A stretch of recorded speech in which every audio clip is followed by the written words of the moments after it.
esto representa que de aquí salieron los aztecas. Y al llegar a México pues se hicieron aztecas, pues, ¿verdad? Por allá por 1160 sale la peregrinación de aquí. Agarran por el río y llegan hasta Mezcaltitán, que era uno de los centros ceremoniales que tenían los aztecas. Y de ahí surcan sobre el río de Santiago hasta donde pudieron y ahí fueron haciendo pueblos,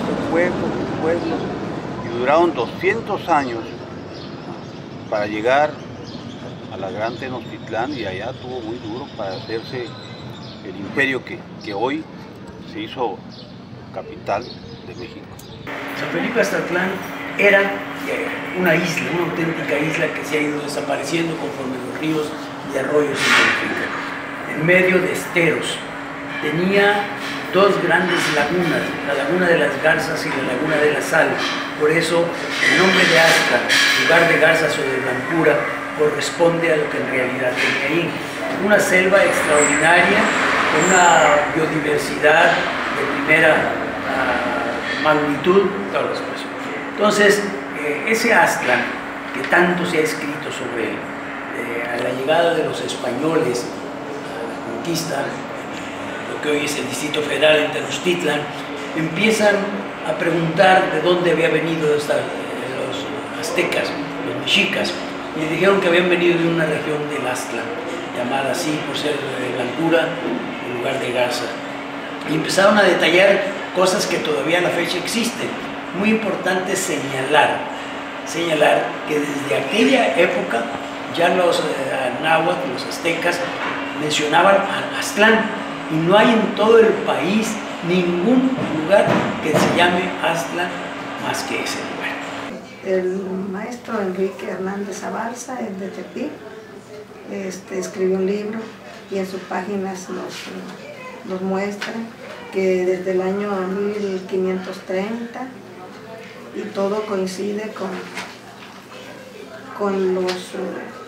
con la situación geográfica de aquí, porque él manifiesta que Aztlán era un lugar de reunión de los aztecas, de las tribus nahuatlacas, que hacían sus reuniones desde el río Humaya, que se encuentra en Sinaloa, hasta Santiago Escuintla, y aquí pasar por el río de las Cañas, que es el límite entre Sinaloa y Nayarit.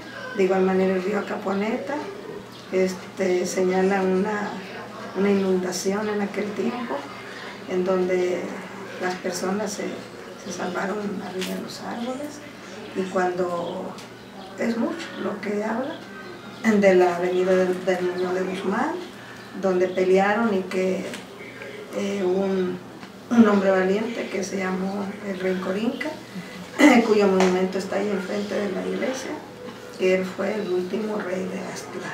Se vienen unas torrenciales lluvias que eran habituales allá, el famoso cordonazo de San Francisco, se desbordó el río Acaponeta y se habla que murieron más de 11,000 gentes. Entre la gente que venía con Beltrán Muñoz de Guzmán, los españoles, los tlaxcaltecas y tarascos, más los habitantes de Aztlán, se dice que murieron tanto. Y desapareció prácticamente Aztlán. La gente del conquistador se fue a Xametla, Sinaloa. La gente aborigen, comandada por Corinca, los pocos que habían quedado, se van a la sierra. Y aquí hay un dato muy interesante, de que él se va a la sierra y busca a los caciques de la Sierra de Coras. Y ahí se inicia el primer intento de independizar al país de los españoles. Existe en la historia que hay 7 tribus nahuatlacas que salieron de estos rumbos. Pero esas tribus nahuatlacas, una de ellos fue la última, que fueron los aztecas. ¿Y los otros cuáles son? Pues salieron de distintas partes de aquí, de estos lugares, pero esos son los tlaxcaltecas, esos son los colúas, los xochimilcas, Cuenta 7, todos esos de allá ya habían llegado cuando los aztecas llegaron. O sea que estos fueron los últimos y lograron dominar la situación para hacerse el imperio azteca. La historia nos dice de cómo en 1064 sale esa peregrinación ante un mandato de su dios Huitzilopochtli, donde le decía que había que buscar otro lugar donde habría mejor destino para ellos. Y se hace un recorrido que dura más de 250 años, hasta llegar a fundar Tenochtitlan un 18 de julio de 1325. Es interesantísimo a tal grado de que un escritor español, jesuita, dice que la peregrinación de Aztlán a Tenochtitlan es comparable al éxodo de Egipto de la gente que condujo Moisés, guiada también por su Dios, el Dios Yahvé. Entonces él dice que es más meritorio la peregrinación azteca o mexica por el tiempo transcurrido, por haber fundado tantos pueblos, por haber vencido a otras tribus y haber dejado toda una gran cultura, sobre todo de carácter toponímica. ¿Qué te quiero decir con esto?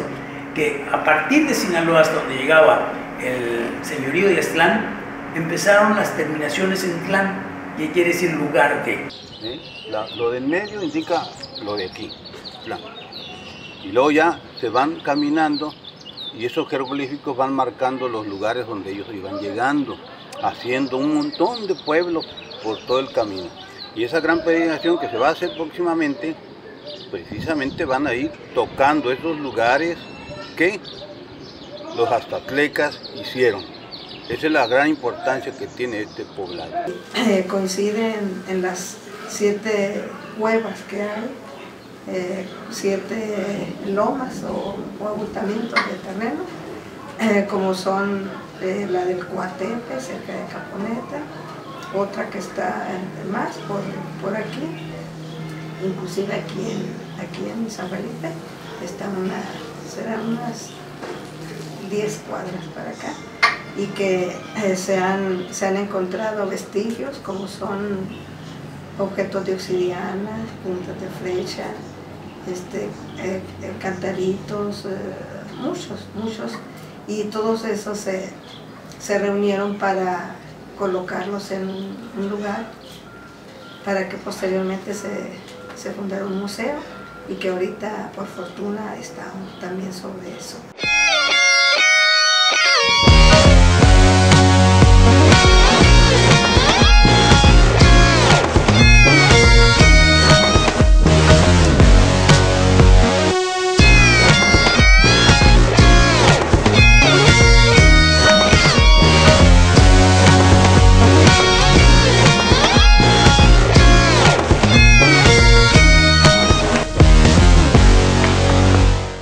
En 1694 se expide la cédula real o título virreinal a la comunidad indígena de San Felipe Estatlán, dotándola de 1.696 hectáreas. Y ese documento del título virreinal está en manos de quien fue el último custodio real, don José López, padre de Félix López. Él ya falleció, sin embargo el documento lo tiene todavía la familia. Mi papá, hasta donde yo lo conocí, fue el presidente del primer comité que hubo aquí. Se llamaba Comité Administrativo, no era ejido. Cuando Lázaro Cárdenas distribuyó las tierras, las repartió, pusieron comisariados ejidales, pero a él no le tocó ser el primero, porque fue Cecilio Cabuto. Entonces Cecilio Cabuto, como andaban los hacendados sobre los que tomaban las riendas de los ejidos, lo mataron. Y entonces mi papá salió al quite. Y en ese tiempo mi papá recibió el fondo legal que le dicen aquí, y luego la ampliación de allá que tiene San Felipe. Él recibió el terreno, él y un ingeniero, Santiago Maldonado. Y ya estando en esto, pidieron ampliación y a mi papá le tocó recibirla también y gestionarla. Para que viniera. No digo que aquí duró el ingeniero como 2 meses, el ingeniero Maldonado. Y aquí se juntaban muchos ejidatarios machetados y a caballo para ir al monte a echar los linderos. Para poder tener las tierras.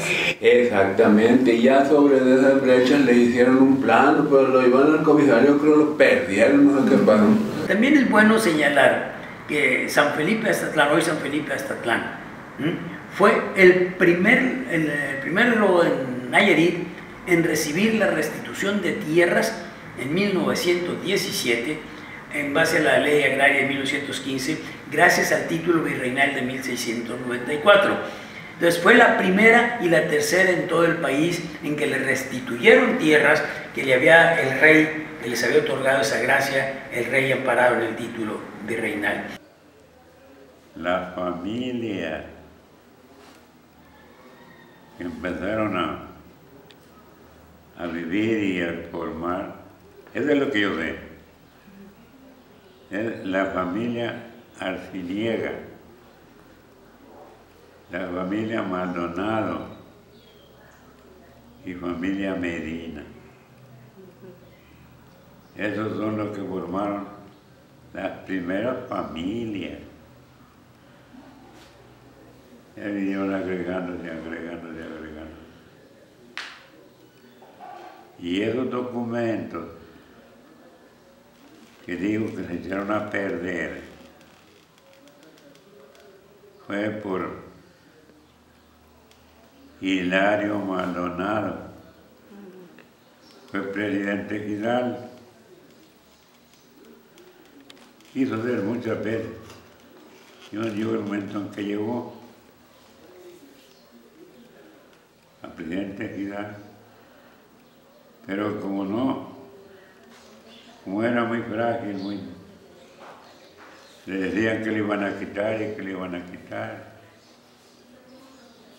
Agarró los documentos de más valía que tenía el ejido y se los llevó a su casa. Los puso en un armario por allí. Cuando los buscó, no tenían más de una bola de comejines. Todos títulos que debían de estar vivos, se acabaron.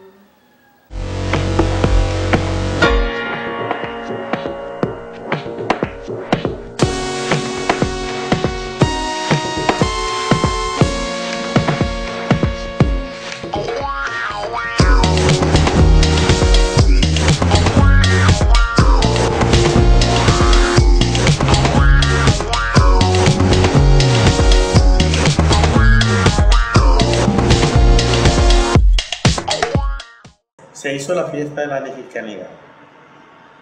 Si ustedes hubieran visto esa fiesta de la mexicanidad, se quedarían sorprendidos que no con todos los recursos que podríamos contar, pero se hizo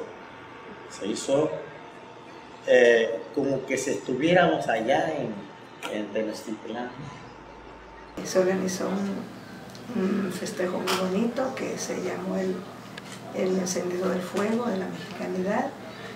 Vinieron, y gracias nuevamente al entusiasmo, a esa facilidad para convencer a las personas, nos trajo el licenciado Rafael, danzas del Estado de México, de Michoacán, de muchas partes de la República. Y aquí en esos 3 días era algarabía desde las 3 de la mañana, en que todos nos reuníamos ahí en la plaza, y previa la organización de maestros que vinieron especialmente del Estado de México, ya organizaba ciertas ceremonias. Por ejemplo, la más emotiva era, y la que se nombraba a todos, fue la del amanecer, donde nos poníamos todos frente a donde el sol nacía, y él nos decía que eran 4 colores, el azul, el negro, el rojo y el amarillo, y que cada color tenía su significado, y hacíamos, era un espectáculo muy único, porque ahí frente a la escuela que está ahí, se llama Escuela Cuauhtémoc, estaban 2 palmeras, pues en esa dirección salía el sol, y todo el mundo con los brazos extendidos. Y en las películas que filmaron era una cosa muy hermosa. Cuando empezó la fiesta se hizo el fuego de la mexicanidad. Fueron 2 muchachas con la cosa que llevan aquí los indios, una pluma, y de aquí en la noche, partieron en la madrugada, partieron, se fueron. El recorrido, cada que se hacía la fiesta, cada 8 días, se iban de aquí a la barra del novillero y agarraban las lanchas y se iban y salían en Mezcaltitán allá. Bien bonito, todo el que quería ir siguiéndolos, acompañándolos, así. Después, a partir de la Feria de la Mexicanidad, a nosotros, a su servidor, me nombraron coordinador para la ceremonia del encendido del fuego nuevo, y ahí empezaba la Feria de la Mexicanidad. Y pudimos rescatar muchísimos valores. Entre ellos se hizo la representación de la vida cotidiana de los aztecas. Ahí se reprodujo, nos tuvimos que documentar, traer gente experta del Distrito Federal, conocedora mucho del tema. Ahí se encendió el fuego y ahí se hizo una réplica de la peregrinación por agua de San Felipe a Mezcaltitán, de navegar toda la noche, llegar a la isla Mezcaltitán al amanecer y en la laguna de Mezcaltitán hacer la ceremonia del saludo al sol, con todas las normas, con todo el precepto, con todo el protocolo de como se hacía en la antigüedad. Luego ese recorrido se llevó hasta la Ciudad de México, donde está un gran complejo arquitectónico para conmemorar la fundación de Tenochtitlan. En realidad había un grupo aquí de jóvenes que quisieron pues trabajar para que el museo echarlo a funcionar, porque aunque estaba una junta vecinal antes no funcionaba. Entonces, con apoyo pues del coordinador de acá de Lima, tuvimos acercamientos y algunas reuniones y nos fuimos ahí pues paso a paso, porque es difícil aquí hacer comprender a las personas que participen más. Pues llegamos ahí a la etapa donde ya primeramente local, porque aquí existe un local aquí, pero pues, no está en condiciones porque el techo no sirve.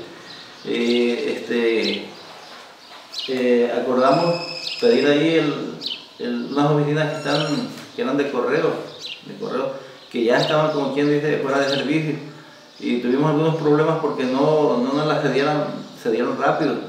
Entonces, platicando aquí con el presidente, les dije, oye, vamos apoyando estos muchachos más. Y sí, fuimos a Tecuala, él y yo, el presidente, hablamos con los de correo, nos dijeron primeramente que había un comodato, pero siempre se dieron porque en realidad no funcionaba el local, aquí está en la esquina. Entonces, pues, gracias al apoyo que le dimos nosotros, se desalojaron y entramos a trabajar. Se formó la junta vecinal nueva y ahí estamos. En octubre del 2012 pasado, por cierta situación de unos compañeros que conocí, me dijeron, vamos a ir a visitarte, pero queremos visitar el museo. Ah, ok, le digo, de acuerdo, vamos voy a preguntar primero, permíteme, le dije. Y tocó la casualidad que vine y ya pregunté, no, pues sabes qué, aquí el museo no existe en realidad. Están las piezas, pero las piezas están embaladas, están guardadas en un cuarto especial, aquí no podemos mostrártelas. Entonces yo ya dije, bueno, entonces se suponía que teníamos un museo, ¿qué pasó con él? Desde muy chico empecé a coleccionar piezas arqueológicas. Que por cierto, yo estoy muy decepcionado porque me quitaron una pieza de gran valor.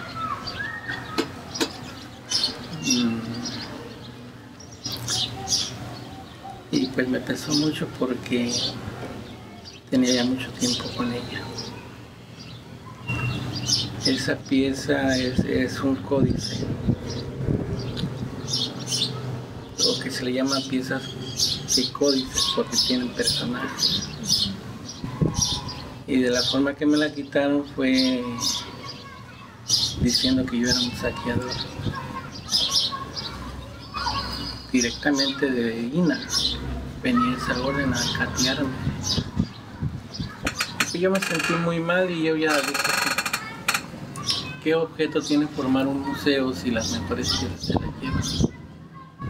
Y los compañeros que están haciendo la labor de la formación del museo,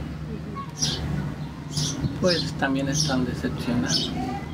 Apenas se iba a lograr ese objetivo y no sé si vaya a concluir. Total que yo ya les dije, las piezas que me quedan, yo ya no quiero nada de eso. No quiero saber nada de lo que es de antropología. Son varios temas. Hay cuadros que los que hice para una exposición que fueron los jarrones mexicanos, ¿no? Desde piezas arqueológicas. Y otros temas relacionados con la vida, temas de la maternidad, temas del paisaje urbano. Y en sí, pues, hay mucho. Cada cuadro es diferente.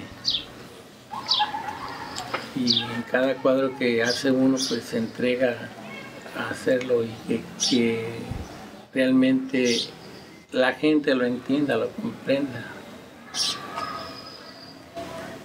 Digo, hay obras que dicen, ¿y eso qué es? Pero pues mi obra pues es muy fácil de entender porque son temas cotidianos. Tengo cuadros relacionados e inspirado precisamente en la partida de los aztecas, de las primeras fiestas que se hicieron, que fueron en el 90, José. Sí. En el 90, que fue cuando yo vine para acá, llegué. De la mexicanidad. Del origen de la mexicanidad. Entonces, yo incluso me entusiasmé mucho, me emocioné bastante e hice un cuadro relacionado con la salida de los aztecas. Salen de Aztlán 7 tribus, 6 se quedan esparcidas en el Valle de México y solamente la mexica, los aztecas, llegan a coronar lo que es el origen de México. Todo esto que les platico tiene que ver mucho con el otro gran proyecto que lo hemos colocado ya a nivel nacional. Lo que queremos hacer es realmente tener o clarificar un sentido de identidad y de pertenencia que tenemos como nayaritas y que no nos hemos dado cuenta, ¿no? Y más allá que como nayaritas, como México en realidad. Nosotros queremos poner en la mesa, en el discurso nacional, el trabajo que hemos venido haciendo. Pero más allá de esto, queremos poner en la mesa realmente nuestra historia, nuestro pasado, que ha sido muy importante y que lo hemos dejado de lado, ¿no? Nosotros queremos que esté presente en cada uno de nosotros, que bueno, que en realidad la parte histórica de la tira de la peregrinación mexica, azteca, y el señorío Aztlán estuvo en nuestras tierras, ¿no? Estuvo la parte de marismas nacionales, que es muy importante y que fue un asentamiento que le dio luz para que ellos estuvieran ahí asentados. O sea, no es de gratis que ellos estuvieran en este proceso, tuvieran ese señorío implementado a partir de estas condiciones de vida en las marismas. Y bueno, nuestro proyecto se fija ahí, en este posicionamiento, en cómo esta sociedad maduró tanto, cómo tenía referentes de todo tipo, como naturaleza, como la parte de divinidad, que le veían como dioses, no como religión, es un referente nada más. Y a partir de esto, ellos hacen la tira de la peregrinación mexica hasta la fundación Tenochtitlan, ¿no? Entonces, nuestro quehacer está enfocado en poder dar a conocer el origen del señorío Aztlán, las condiciones y el origen de la peregrinación, así como los pueblos por los que pasaron. ¿Qué nos hemos encontrado en este nuevo planteamiento? Que los que más desconocemos nuestra propia historia somos los nayaritas. Que los lugares originarios, como es San Felipe, Aztlán y Mezcaltitlán, no conocen a fondo su historia, a pesar de que muchas casas de San Felipe tienen piezas arqueológicas que se fueron encontrando. Entonces, toda esa riqueza nuestra de los nayaritas lo hemos puesto ya en el tapete nacional. Este proyecto se lo hemos presentado al jefe de gobierno del Distrito Federal y de inmediato lo arropó, de inmediato dijo adelante y nombró a 3 secretarías en ese momento, ahora ya son 4, para que pudiéramos trabajar en conjunto, y estamos trabajando. Ahorita venimos de una reunión muy larga, muy amable, muy interesante con el secretario general de gobierno de aquí de Nayarit. Le presentamos el proyecto, se quedó entusiasmado, de inmediato dio instrucciones al Consejo Estatal de Cultura, y mañana tenemos reunión a las 11:30 con ellos. Dio instrucciones al representante del gobierno en el Distrito Federal para que se incorpore con nosotros, y se va a armar toda una estrategia desde el gobierno del Estado. Me parece muy importante destacar que vamos por transversalidad, pero vamos por la educación sobre todo. Vamos por el arte, por la cultura. Nos parece que son los elementos fundamentales para poder cambiar algún país y que nos den sentido de pertenencia e identidad. Si tú no tienes eso, difícilmente puedes entonces arraigarte o anclarte a algo, ¿no? Entonces, como país creemos que eso nos hace falta mucho. Bueno, que tenemos esta falta, esta pérdida, esta carencia, y que nuestro quehacer es darlo a conocer para que cada quien lo tome de la manera que quiera, pero sí es importante que se conozca para poderlo asumir. Mira, nosotros queremos, nuestros grandes sueños son incidir en la currícula de la educación pública del país, que se hable de este tema, que esté inmerso en los libros de texto de este país, este acontecimiento que es relevante y muy importante. Más allá que esto, queremos además que sea parte, el origen y la peregrinación de los pueblos que pasaron, que sean patrimonio cultural de la humanidad. Nos parece que es importante, siendo tangible e intangible. Pero dentro de las acciones que tenemos actualmente, tenemos ahorita tratado un evento el 18 y 19 de julio en la Ciudad de México. Es un encuentro nacional con los grandes académicos de la gran talla de este país. Muchos de ellos son conocidos a nivel internacional. Está el doctor Sergio Cermeño, Guadalupe de la Lanza, regionales, la doctora Lourdes Pacheco Ladrón de Guevara, está la doctora Feria Pérez Peña, personas, antropólogos y arqueólogos del Lino. Estamos en realidad con los intelectuales del país queriendo tener un diálogo de saberes, pero queremos dos momentos de estos saberes, los saberes académicos y los saberes tradicionales. Nos parece muy importante que se pueda dar de esta manera.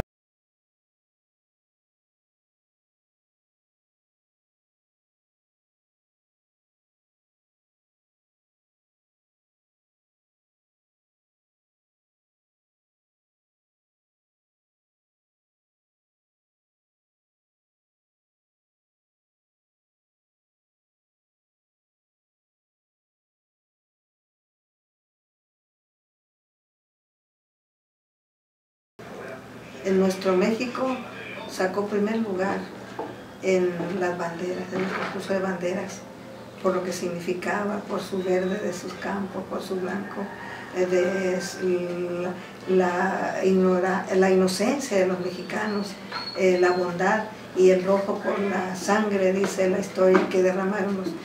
Aquí puede ser, debe ser importante, porque de aquí, y sí, de aquí partieron los hombres que al caminar contra tantas adversidades fundaron lo que es México, que es nuestra patria y que pues estamos disfrutando de tanto.